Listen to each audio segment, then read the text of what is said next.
कांग्रेस के संकट मोचक और कांग्रेस के चाणक्य डीके शिव कुमार हर जगह बीजेपी को परास्त कर रहे हैं, बीजेपी के हर इरादे को नाकाम कर रहे हैं, बीजेपी की उम्मीदों को तोड़ दे रहे हैं। वही सरकार गिराने का मकसद बीजेपी का हल होने नहीं दिया गया। हिमाचल प्रदेश में डीके शिव कुमार पहुंच गए, सरकार बचा ली। वहीं कर्नाटक में बीजेपी के विधायक से क्रॉस वोटिंग करवा ली तो अब सुप्रीम कोर्ट से इतनी बड़ी राहत मिल गई डीके शिव कुमार को कि अब बीजेपी कह रही है करे तो करे क्या। जो बीजेपी जिस पर लगातार आरोप विपक्षी लगाता रहा है कि तमाम एजेंसियां सिर्फ विपक्ष के नेताओं के घरों पर ही पहुंचकर रेड करती हैं, विपक्ष के नेताओं को ही मुजरिम बनाती हैं, बीजेपी के जरिए इन एजेंसीज का इस्तेमाल करके विपक्ष के नेताओं को भ्रष्टाचारी बताया जाता है। अब सुप्रीम कोर्ट से जो डीके शिव कुमार के हक में फैसला आया है उसने उस बात पर मोहर लगा दी है। बोलता है हिंदुस्तान पर, मैं हूं आपके साथ बिरजा शाकिर अली बेग। कांग्रेस के नेता कर्नाटक के उप मुख्यमंत्री डीके शिव कुमार को सुप्रीम कोर्ट से बड़ी राहत मिली है। सुप्रीम कोर्ट ने शिव कुमार के खिलाफ 2018 के मनी लॉन्ड्रिंग केस को रद्द कर दिया है।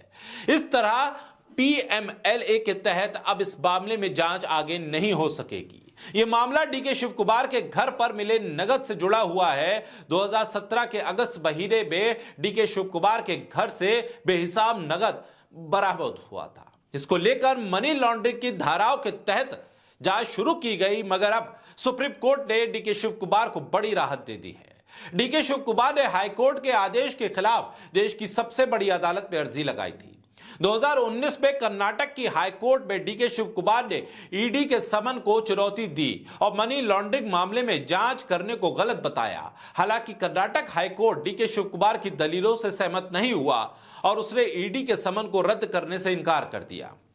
लेकिन मामला सुप्रीम कोर्ट पहुंचा। सुप्रीम कोर्ट ने अपने आदेश में कहा कि सर्वोच्च अदालत यह पहले ही तय कर चुकी है कि आईपीसी की धारा 120B यानी आपराधिक साजिश से संबंधित मुकदमों में ईडी पीएमएलए को लागू कर सकती है या फिर नहीं।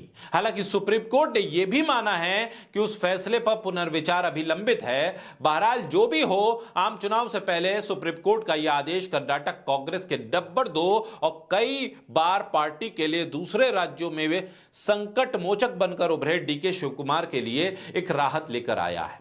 लेकिन सुप्रीम कोर्ट का यह फैसला लगातार आ रहे फैसलों की कड़ी में अगर देखें तो पहले चुनावी बॉन्ड, फिर चंडीगढ़ मेयर चुनाव में बीजेपी को दिया गया झटका और अब डीके शिव कुमार को राहत, ये तीनों फैसले ये बताते हैं कि 2024 लोकसभा चुनाव से पहले बीजेपी का दांव उल्टा पड़ रहा है। डीके शिव कुमार पर आए इस फैसले को लेकर विपक्ष अब बीजेपी को घेरेगा और 2024 के लोकसभा चुनाव में यह साफ तौर पर जनता के बीच मैसेज भी भेजेगा कि विपक्ष के नेताओं को गलत तरीके से, गलत मंशा के साथ और गलत इरादों के साथ सिर्फ और सिर्फ बदनाम करने की नीयत से तमाम एजेंसियों के जरिए घेरा जा रहा है। बिहार में लालू प्रसाद यादव के परिवार को जिस तरह से ईडी को बार बार समन भेजकर परेशान किया जाता है, तो दिल्ली के मुख्यमंत्री लगातार समन से इनकार कर रहे हैं। अखिलेश यादव को भी एक समन भेजा गया है इन तमाम मामलों में और अब डीके शिव कुमार की तरफ से आए इस फैसले पर सुप्रीम कोर्ट ने जो मोहर लगाई है, उस मोहर ने विपक्ष को एक बहुत बड़ा मुद्दा हाथ में दे दिया है।